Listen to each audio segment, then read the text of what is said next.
నమస్కారం అండి. మనం ఆసనం అనగానే స్థిర సుఖాసనం,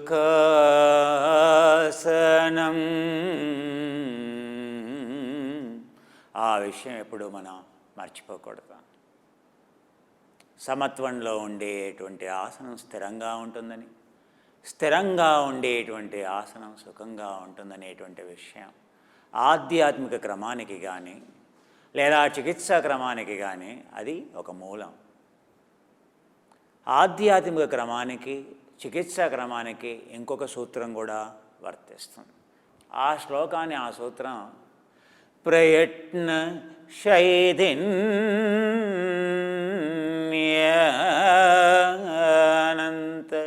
సమాపత్తిభ్యా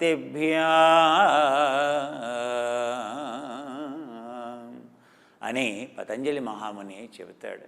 అంటే నీ ప్రయత్నం వల్ల కూడా ఎక్కడా కూడా చైతన్యంగా ఉండటానికే, your effort is to be effortless. నీ ప్రయత్నం వల్ల ఏంటంటే అక్కడ ఆసనంలో ఏం ప్రయత్నం చేసినట్టు కనపడకూడదు అంటున్నాడు. అందులో ఎలాంటి టెన్షన్ కానీ బిగింపు కానీ పనికిరాదని చెబుతున్నాడు. అప్పుడే అలాంటి ఆసనమే ఆధ్యాత్మిక క్రమం అవుతుంది, అలాంటి ఆసనమే చికిత్సా క్రమం అవుతుంది. అంటే కండరం పూర్తిగా వ్యాకోచించి ఉంటేనే, రిలాక్స్ అయ్యి ఉంటేనే, ఆ కండరం సంకోచించి ఉండటం వల్లనే దుఃఖానికి కారణం. అది టెన్షన్ అరిషడ్ వర్గాలే కావచ్చు, లేదా ఆహారం వల్లనే కావచ్చు, వ్యాయామం వల్లనే కావచ్చు, శరీరంలో ఉండేటువంటి కండరాలు, అందులో ఉండేటువంటి కణజాలం అలా ముడుచుకొని ఉండటం వల్లనే సమస్యలు. అలా ఎప్పుడైతే కండరాలు సంకోచించి కంట్రాక్ట్ అయ్యేతే బిగుత్వంతో ఉంటాయో అప్పుడు దానికి ప్రాణవాయువు అందదు, రక్త ప్రసరణ ఉండదు, అంటే ప్రాణవాయువు ఉండదు, ఆక్సిజన్ సప్లై ఉండదు. అందువలనే ఆ యొక్క కణజాలం, ఆ కండరాల్లో వ్యాధి మొదలవుతుంది. ఈ విషయం మీకు ఆధ్యాత్మిక క్రమంలో, చికిత్సా క్రమంలో స్పష్టంగా తెలవాలి. ఆ ఆధ్యాత్మిక క్రమం కానీ చికిత్సా క్రమం అని కానీ అంటే ఏంటంటే ఈ కండరాన్ని పూర్తిగా రిలాక్స్ చేయటం, దాన్ని పూర్తిగా సడలించటం, పూర్తిగా వ్యాకోచింప చేయటం. అలా చేసేది అవుతేనే దాన్ని ఆధ్యాత్మిక క్రమం అని అంటాం. అందుకే ఇప్పుడు నేను చేతులు ఇలా పెట్టాను, టెన్షన్ ఉంటుంది. దీన్ని ఆధ్యాత్మిక క్రమాన, దీని ఏం క్రమం అంటాం? శిక్షణా క్రమం అని అంటాం. దీన్ని ఇలా పెట్టాను, ఇలా గట్టిగా పెట్టాను, దీన్ని ఏమంటాం? రక్షణా క్రమం అని అంటాం. నేను ఇలా పెట్టి ఇలా, దీన్ని ఏమంటాం? సృష్టి క్రమం అని అంటాం. దీన్ని ఇలా పెట్టాను, చూసారా నా చేతులను ఇలా పెట్టాను, దీన్ని ఆధ్యాత్మిక క్రమం అని అంటాం. సో మీ చేతులు పెట్టే విధానమే చెబుతుంది అది ఏ క్రమంలోకి వస్తుంది, దానివల్ల ప్రయోజనం ఏమిటి. మీ మెడ సమస్య పోవాలి అని అంటే మీ చేతులు ఇలా పెట్టి మీ మెడ సమస్య పోవాలి అని అంటే పోదు. మీ చేతులను ఇలా వేలాడాలి. Your hands are just hanging down. ఎందుకని? ఈ ఫ్లెక్షన్ ఏదైతే ఉంటుందో ఫ్రీగా ఉండాలి. హ్యాండ్ ఫ్లెక్షన్ ఉంది, ఎల్బో ఫ్లెక్షన్ ఉంది, ఆర్మ్ ఫ్లెక్షన్. ఆ ఫ్లెక్షన్లో ఎక్కడా టెన్షన్ ఉండకూడదు. అంటే ఆ కంట్రాక్షన్ అనేది పనికిరాదు అని అంటే ఫ్లెక్సారు, ఎక్స్టెన్సారు అనేవి ఏంటంటే కంప్లీట్గా ఫ్లెక్సిబుల్గా ఉండాలి. సో అందుకే ఇప్పుడు మనం తాళాసనాన్ని మొదటి ఆసన వర్గం చేస్తున్నాం. దీన్నే చాలన తాళాసనం అంటాం.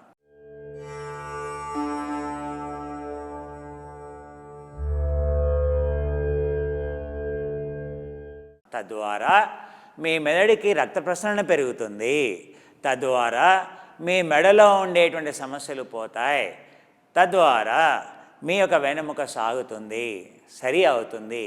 ఈ చాణతాళాసనం చేయడం వల్ల శరీరం తేలిక పడుతుంది, పొట్ట తగ్గిపోతుంది. ఇప్పుడు ఈ ఎడమ పాదాన్ని కుడి పాదానికి ఇలా లంబంగా ఉంచుకొని దీన్నే శిక్షణా క్రమంలో అని అంటాం. అంటే ఎలా పడితే అలా పాదాలు పెట్టడం కాదు కదా, ఇది చూసుకోవాలి మీరు. అలైన్మెంట్ అని అంటాం. దీన్నే అలైన్మెంట్. దీనికే అయ్యంగార్ గారు చాలా ఫేమస్. ఇలా పెట్టాలి, పాదాలని ఇలా పెట్టాలి, అప్పుడే చికిత్స వెన్నుముక సరి అవుతుంది. ఇలా పెట్టి నెమ్మదిగా 2 చేతుల్ని ఇలా నెమ్మదిగా పైకి తీసుకెళ్ళి ఇలా చేతుల్ని వదిలేసి ఇలా వెన్నుముకని సరి చేసుకోవాలి. ఎందుకని ఆ వెన్నుముకకి ఇరువైపులా ఉండేటువంటి కండరాలు ఏవైతే ఉంటాయో వాటిని స్పైనల్ రూట్స్ అని అంటాం. ఆ కండరాలను వదులుగా చేయాలి. అవి చేయటం వల్ల ఆ వెన్నుపూసలు అనేవి వదులుగా అవుతాయి. ఆ మధ్యలో అప్పుడు లుబ్రికేషన్, ఆయిల్ అనేది ప్రవాహం ఉంటుంది. అంటే ఆ డిస్క్ ఎలాస్టిసిటీ అనేది రిస్టోర్ అవుతుంది. అందుకే ఇలా అనాలి. ఇలా అని చూడండి, శ్వాసను వదిలేస్తూ ఇలా నా ఎడమ పాదాన్ని చూడండి. నా ఎడమ పాదం లంబంగా ఉండాలి, మోకాలు లోనికి తిరిగి ఉండాలి. అప్పుడే ఈ యొక్క వెన్నుముక అనేది ఫ్రీ అవుతుంది. ఇప్పుడు ఇలా శ్వాసను వదిలేస్తూ ఇలా మళ్ళీ శ్వాసని పీల్చుకుంటూ ఇలా. ఇప్పుడు నా కుడి మోకాలు లోపలికి, కుడి పాదం నేలకి లంబంగా 90 డిగ్రీస్లో ఉండాలి. ఆసనం చేయటం చాలా ముఖ్యం. ఎలా చేయాలి అనేదే చాలా ముఖ్యం. మీ వెన్నుముక ఎలా ఉంది, మీ మోకాలు ఎలా ఉంది, పాదం ఎలా ఉంది, మీ చేతులు ఎలా ఉన్నాయి. మళ్ళీ శ్వాస వదిలేస్తూ ఇలా శ్వాసని పీల్చుకుంటూ ఇలా చూడండి. చేతులు ఎక్కడ ఎలాంటి టెన్షన్ ఉండకూడదు. ఇప్పుడు కావాలండి ఇంకా ఇలా వెనక్కి తీసుకోండి, దీనివల్ల ఇంకా ప్రయోజనం ఉంటుంది. మళ్ళీ శ్వాసని వదిలేస్తూ ఇలా చూడండి. ఇలా చేతుల్ని శ్వాసని పీల్చుకుంటూ ఇలా చేతుల్ని ఫ్రీగా మళ్ళీ ఇలా, ఇక్కడ టెన్షన్ ఉండకూడదు. శ్వాసని పీల్చుకుంటూ వదిలేస్తూ మళ్ళీ నెమ్మదిగా చూడండి. ఇలా చేతుల్ని కిందకి తీసుకురండి. చేతుల్ని కూడా ఇలా కానీ అనకూడదు. ఇలా. ఎందుకని ఇలా ఉన్నప్పుడు మాత్రమే మీ యొక్క ఈ యొక్క రొటేటరీ కాఫ్ మజిల్ ఫ్రీ అవుతుంది. ట్రేపీజియస్ మజిల్ నుండి, ఈ కండరం నుండి. ఈ కండరం ఫ్రీ కాంది, ఈ కండరం ఫ్రీ కాదు. ఈ కండరం ఫ్రీ కావాలి అని అంటే ఈ కండరం ఫ్రీ కావాలి. ఇలా ఉంది. ఇలా పెట్టాను చూడండి. నా బ్రాచై అని అంటాం, రేడియాలిస్ అని అంటాం. ఈ బ్రాచై రేడియాలిస్ అనేది టెన్షన్ క్రియేట్ చేస్తుంది. దాన్ని ఆ బ్రాచై రేడియాలిస్ని ఉపయోగించకూడదు. అందుకని ఇలా ఉండాలి, ఇలా ఉండాలి. ఇలా శ్వాసని పీల్చుకుంటూ నెమ్మదిగా ఇలా వదిలేస్తూ ఇలా చేస్తే మీ మెడ నొప్పి పోతుంది. అంతేగాని ఇలా కానీ పెట్టకూడదు. యోగా అంతా సూక్ష్మమైనటువంటి విషయాలతో కూడి ఉంటాను. అందుకే ప్రతి చిన్న విషయం చాలా ముఖ్యం. కాళ్ళు ఎలా ఉండాలి, చేతులు ఎలా ఉండాలి, మీ భుజాలు ఎలా ఉండాలి, మీ మెడ ఎలా ఉండాలనేటువంటి విషయం చాలా ముఖ్యం. ఇప్పుడు మనం ఇటువైపుకి చేద్దాం. చాలన తాళాసనం చేస్తున్నాం. దీని ద్వారా మెదడుకి రక్త ప్రసరణ పెరుగుతుంది. ఈ భాగాలకి పెరేటల్ లోబ్స్కి పెరుగుతుంది, ఈ టెంపరల్ లోబ్స్కి పెరుగుతుంది, ఈ యొక్క ముందు ఉండేటువంటి ఫ్రాంటల్ లోబ్కి పెరుగుతుంది, ఆ వెనక ఉండేటువంటి ఆక్సిపిటల్ లోబ్ అని అంటాం, ఆక్సిపిటల్ క్రేనియం అని అంటాం, దానికి పెరుగుతుంది. సో ఈ వీటికి రక్త ప్రసరణ పెరగాలి అని అంటే మీ యొక్క ఎథిమాయిడ్ క్రేనియానికి, స్పెనాయిడ్ క్రేనియానికి, కపాలానికి రక్త ప్రసరణ పెరగాలి అంటే, ఆక్సిజన్ పెరగాలి అని అంటే ఈ ఆసనాలు చేయాలి. ఇలా శ్వాసను పీల్చుకుంటూ పైకి ఆధ్యాత్మిక క్రమంలో. సో చూడండి నా పాదం ఎలా ఉందో చూడండి. శ్వాసను వదిలేస్తూ శ్వాసని పీల్చుకుంటూ నా చేతులు వదులుగా ఉండాలి. ఇలా నా ఎడమ మోకాలు లోపలికి ఉండాలి, పాదం ఇలా పైకి ఉండాలి. ఆ మెడలో, వీపులో, ఎడమ భాగంలో ఎంతో ఆనందం మీకు వెంటనే తెలిసిపోవాలి. ప్రత్యక్ష వెంటనే అనుభూతి. శ్వాసను వదులుతూ యోగా అనేది ఇప్పుడే ప్రయోజనాన్ని ఇస్తుంది. అథ యోగానుశాసనం, ఇక్కడే ప్రయోజనాన్ని ఇస్తుంది. శ్వాసని పీల్చుకుంటూ నెమ్మదిగా శ్వాసను వదిలేస్తూ శ్వాసని పీల్చుకుంటూ నెమ్మదిగా వదిలేస్తూ. ఇక్కడే ప్రయోజనం ఏమిటి? స్థిర సుఖాసనం. ఆ సుఖాన్ని ఇక్కడే ఈ ఆసనంలో పొందుతున్నారు అంటే అథ యోగానుశాసనం. ఇది ఎప్పుడో రిజల్ట్ ఇచ్చేది కాదు, వెంటనే తెలిసిపోతుంది. ఆ విధంగా సుఖాన్ని ఇస్తూ ఇస్తూ ఇస్తూ ఆ సమూలంగా ఆ బాధని పూర్తిగా నివృత్తి చేస్తుంది. ఇప్పుడు ఇది కష్టంగా చేయటం, ఇప్పుడు ఇలా ఇది చేయడమే కష్టంగా ఉంది, మీరు అబ్బో రేపు దుఃఖం పోతుంది ఇలా చేయటం వల్ల అని అనుకుంటే చాలా పొరపాటు, చాలా పొరపాటు. అలా ఎప్పుడూ జరగదు. దుఃఖం పెరుగుతుంది కానీ తగ్గదు. అందుకే ఆధ్యాత్మిక క్రమంలో ఎవరైనా చేయొచ్చు ఇంత తేలిగ్గా. మీ సమస్యల్లా ఇలా నాలాగా చేతుల్లా వదులుగా తీసుకెళ్ళి ఇలా అంత తేలిగ్గా మీ శరీరం మూవ్ కావాలి.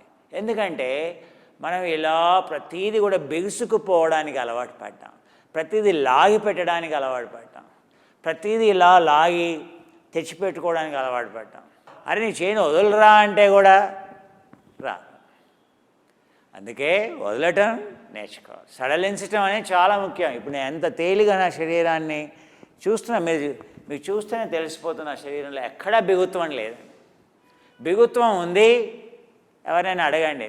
ఇప్పుడు కుమార్ గారు చేసినట్టు నేను చేస్తున్నానా లేదా అని మీ ఆవిని అడగండి, లేకపోతే మీ భర్త గారిని అడగండి, మీ పిల్లల్ని అడగండి, వాళ్ళు చెప్పేస్తారు. మరి నన్ను చూసి మీ వెంటనే మీరు చేసే విధానాన్ని చూసి వాళ్ళు వెంటనే చెప్పేస్తారు మీరు నిజంగా సరిగ్గా చేస్తున్నారా లేదా. సరిగ్గా చేస్తున్నారా లేదా అనేది ముఖ్యం. నిజంగా టెన్షన్తో చేస్తుంది అబ్బా ఇలా నెమ్మదిగా తీసుకెళ్ళి నెమ్మదిగా ఇలా తీసుకెళ్ళి కొంతమంది ఇలా తీసుకెళ్ళి మళ్ళీ ఇలా తీసుకెళ్ళి ఇలా వేస్తే అది ఆధ్యాత్మిక క్రమం ఎలా అవుతుందండి? దాన్ని మళ్ళీ శిక్షణ క్రమం అవుతుంది. ఇలా తీసుకెళ్తే ఇదేమవుతుంది? శిక్షణ. దీనివల్ల ఏం ప్రయోజనం రాదు, లేని సమస్యలు వస్తాయి. అందుకే గురుముఖంగా చెప్పినటువంటి విషయాల్ని జాగ్రత్తగా తెలుసుకొని అర్థం చేసుకొని చేస్తే ప్రయోజనం ఉంటుంది. ఇలా చేతులు ఎలా ఫ్రీగా ఇలా మూవ్ కావాలి, వదిలేయటమే, ఇలా వదిలేయటమే, వదిలేయాలి. అన్నీ వదిలేసేదాన్నే యోగా అని అంటాం. ఎందుకని? రెసిస్టెన్స్, నిరోధించటం, దానివల్లనే దుఃఖానికి కారణం. సో అన్నింటినీ జీరో రెసిస్టెన్స్. ఆధ్యాత్మిక క్రమం అంటేనే జీరో రెసిస్టెన్స్. ఎప్పుడైతే నువ్వు జీరో రెసిస్టెన్స్ ఎప్పుడైతే పూర్తిగా వదిలేస్తావో, కండరాల్ని శరీరాన్ని పూర్తిగా వదిలేస్తావో, అప్పుడు రక్త ప్రసరణ పెరుగుతుంది, అప్పుడు ప్రాణవాయువు చేరుతుంది. అప్పుడు ఆ కణజాలానికి ప్రాణవాయువు అందగానే అక్కడ నొప్పికి కారణమైనటువంటి లాక్టిక్ యాసిడ్ కార్బన్ డైఆక్సైడ్ కింద మారుతుంది. అది లంగ్స్కి మంచిది, ఆ తర్వాత ఎనర్జీ వచ్చేస్తుంది, ఆ తర్వాత సమస్య అనేది తొలగిపోతుంది. ఇన్ని ప్రయోజనాలు ఉంటాయి. అందుకే జీరో రెసిస్టెన్స్ అని అంటాం. ఆధ్యాత్మిక క్రమం అంటే ఏంటయ్యా? మనం దేన్ని నిరోధించకూడదు, సడలించటమే మన పని, వదిలేయడమే మన పని. ఇప్పుడు మనం రెండు రకాలుగా చేసాం, ఇటు చేసాం, ఇటు చేసాం. ఇప్పుడు మధ్య భాగానికి చేద్దాం. చూడండి, ఈ కాళ్ళని ఎలా ఎడంగా ఉంచి, ఈ పాదాలని ఎలా 85 డిగ్రీల కోణంలో ఉంచి, నన్ను చూడండి, చేతుల్ని ఎలా ఫ్రీ చేసుకొని, మొండాన్ని ఇలా ఫ్రీ చేసుకొని, మీ వెనముక ఇరువైపులా ఉండేటువంటి కండరాలను వదులుగా చేసుకొని, ఎందుకంటే ఇలా అన్నప్పుడు మీ యొక్క వెనుముకలో ఉండేటువంటి ఎరెక్టార్ స్పైన్ అనేటువంటి కండరం ఏదైతే ఉంటుందో, అందులో ఉండేటువంటి 3 రకాలైనటువంటి ఉపకండరాలు ఏవైతే ఉంటాయో, సో ఆ కండరాలు కూడా ఫ్రీగా కావాలి. ఆ ఫ్రీగా కావాలి అని అంటే ఇలా చేస్తే ఫ్రీ అయిపోతుంది. సో ఆ ఎరెక్టార్ స్పైన్ అనేది పక్క కండరాల నుంచి విడిపోవాలి. అలా విడిపోవడం వల్ల మీ వెన్నుముక్కకి ఎంతో స్వాంతన చేకూరుతుంది, ఎంతో రిలాక్సేషన్ ఉంటుంది. ఇలా అని చూడండి. మళ్ళీ చేతులను ఇలా ఫ్రీ చేసి శ్వాసను పీల్చుకొని, ఇప్పుడు చూడండి కిందకి వెళ్తున్నాను నేను, శ్వాసను వదిలేస్తూ ఇలా మోకాళ్ళను, దీన్నే కంపెన్సేషన్ అని అండి. ఆధ్యాత్మిక క్రమంలో, చికిత్సా క్రమంలో ఇది చాలా ముఖ్య భాగం. మోకాలని ఉంచాలి, ఇలా ఇలా పైకి తీసుకెళ్ళి ఇలా వెనక్కి. చూసారు కదా, ఇలా నీ భుజాలు ఎంత కిందకి వస్తే అంత మంచిది. నడుముని కిందకి వెనక్కి నెట్టాలి. ఎవరైనా వెనక ఉన్నారనుకోండి, సినిమా టికెట్లు కొనుక్కోవడానికి క్యూలో నిలబడ్డాం అనుకో థియేటర్ దగ్గర, అప్పుడు మనం ఇలా నెట్టేస్తాం వెనక్కి. మీ నడుము అలా వెనక్కి వెళ్ళాలి. అలా వెళ్తే మోకాలు దెబ్బతిన్నా, నడుము దెబ్బతిన్నది. అలా వెనక్కి వెళ్ళలేదు, మధ్యలో ఆప్ పెట్టావు, అప్పుడు నడుము దెబ్బతింటాం. అందుకే ఇలా వెళ్ళాలి. ఇలా వెళ్ళినప్పుడు ఎలా గుర్తుపెట్టుకోండి. సో సినిమా చూడటానికి క్యూలో నిలిచి ఉంటే రష్లో మనం ఏం చేస్తాం, అందరినీ ఇలా ఇలా నెడుతూ ఉంటాం. సో అలా కిందికి వెళ్ళటమే ఉత్కటాసనం అని అంటాం. అందుకే దీనిని చాలన తాళ ఉత్కటాసనం అని అంటాం.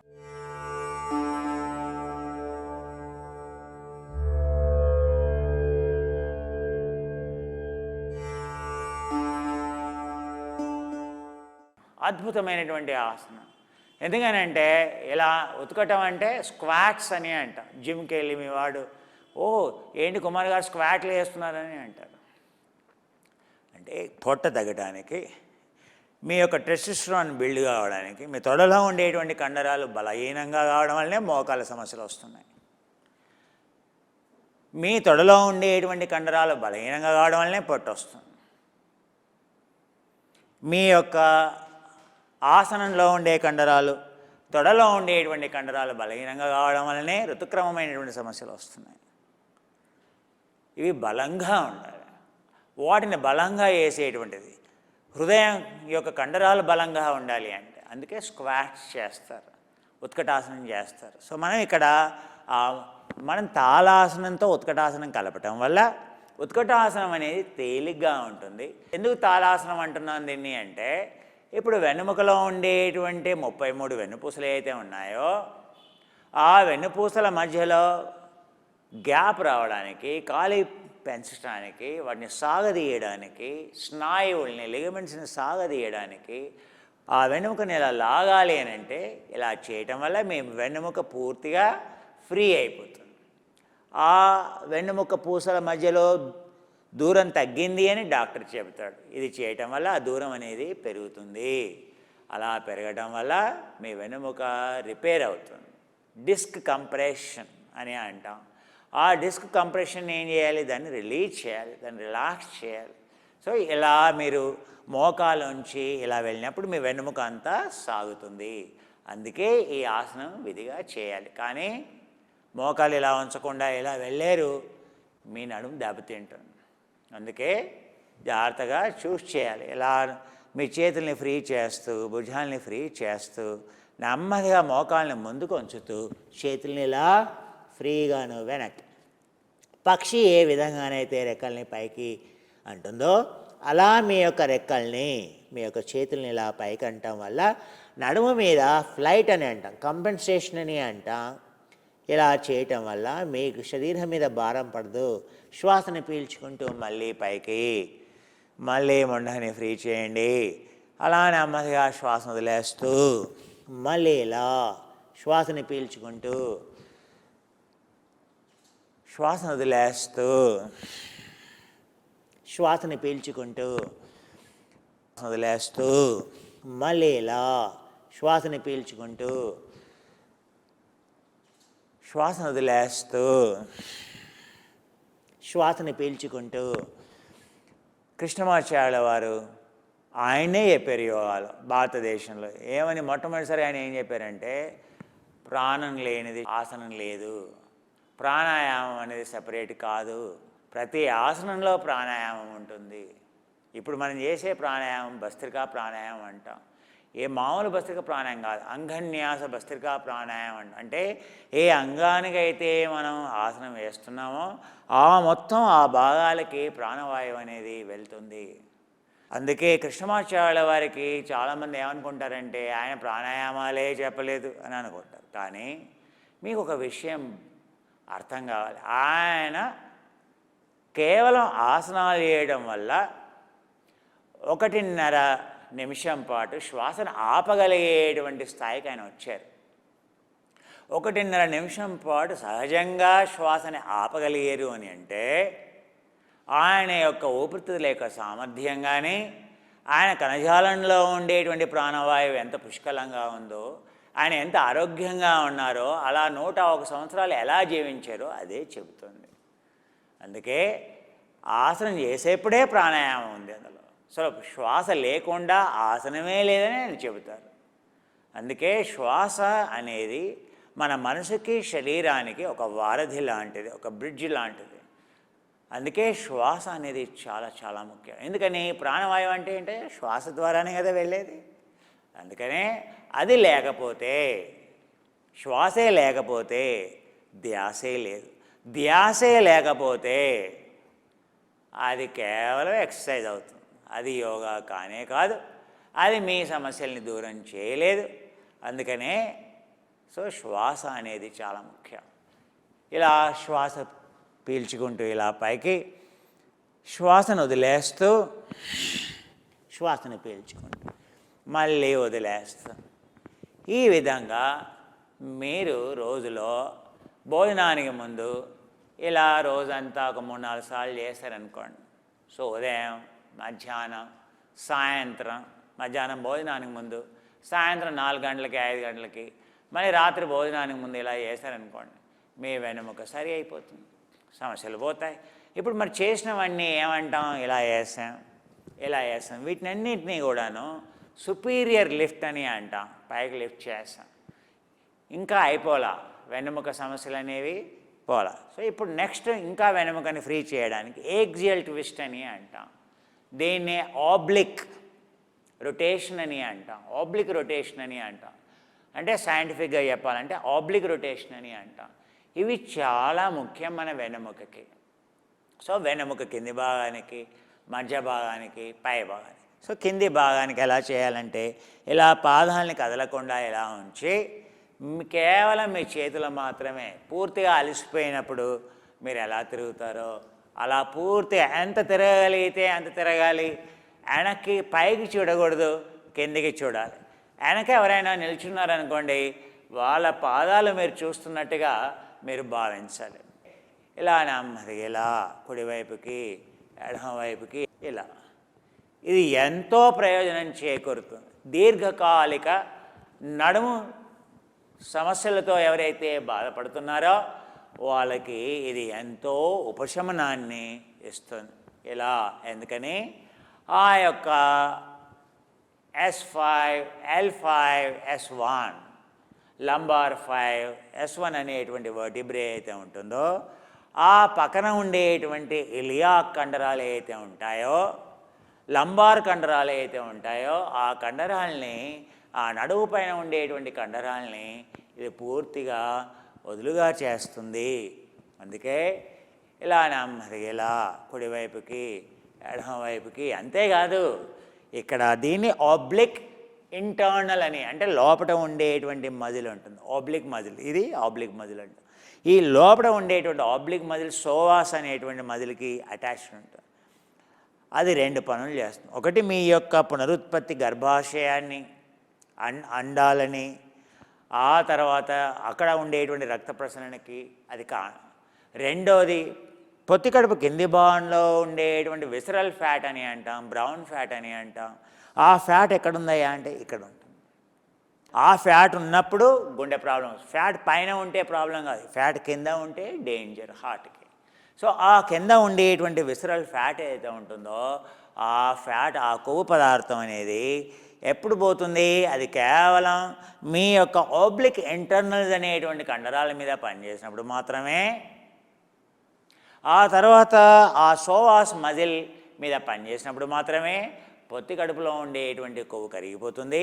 పొత్తి కడుపులో ఉండేటువంటి మూత్రాశయం కానీ, పొత్తి కడుపులో ఉండేటువంటి గర్భాశయానికి కానీ, అండనాళాలకి కానీ, అండాశయాలకు కానీ, ఓవరీస్ కానీ, ఆ యొక్క ఫెలోపియన్ ట్యూబ్స్ కానీ, యూట్రస్ కానీ ఎంతో వ్యాయామం జరుగుతుంది. ఈ కొవ్వు కరిగితేనే వాటికి వ్యాయామం జరుగుతుంది. అందుకే ఇది అద్భుతమైనటువంటి ఆసనం. అందుకే మీరు అద్భుతమైనటువంటి ఆసనం అని, అదేదో కాంప్లికేటెడ్గా ఉంటుంది, అలా పద్మాసనం వేస్తేనే అది చాలా అద్భుతమైనటువంటి ఆసనం అని మీరు ఎప్పుడూ అనుకోకూడదు. అవునా? ఆసనాలు అంటే ఎవరు చేయలేనివని, ఎవరు చూడలేనివనివి, చూడటానికి చాలా గొప్పగా ఉండేవని, కానీ ఎవరు చేయలేనివని. సో అలాంటి ఆసనాలు మీరు ఆసనం అనుకుంటారు. ఇగో ఇలా అనుకుంటారు మీరు. ఏమనంటే ఆసనం అంటే ఇగో ఇలా ఉండాలి ఆసనం, సో ఇలా పెట్టేసి ఇలా ఆసనం చేయాలి, ఇగో ఇలా ఇలా ఉంటుంది ఆసనం. ఇలా చేసేదాన్నే మనం ఏమంటామంటే ఇలా వేస్తేనే అది యోగా, ఇలా వేస్తే ఇది ఇలాంటి ఆసనాల వల్లనే ప్రయోజనం ఉంటుంది, అందుకని ఇలాంటి ఆసనాలు మనం వేయలేము, ఈ ఆసనాలు మనకు కావు, ఈ ఆసనాలు కేవలం అవునా యోగులకు మాత్రమే అని మీరు అనుకుంటారు. ఇలాంటి ఆసనాలు చూసి మీరేమనుకుంటారంటే ఈ యోగా అనేది మన వల్ల కాదు, ఇలాంటి యోగా చేస్తేనే ప్రయోజనాలు వస్తాయి అని మీరు అనుకుంటారు. ఇలాంటి యోగా చేస్తే కేవలం సమస్యలు వస్తాయి, కేవలం సమస్యలు వస్తాయి. చెప్తున్నాను కదండి.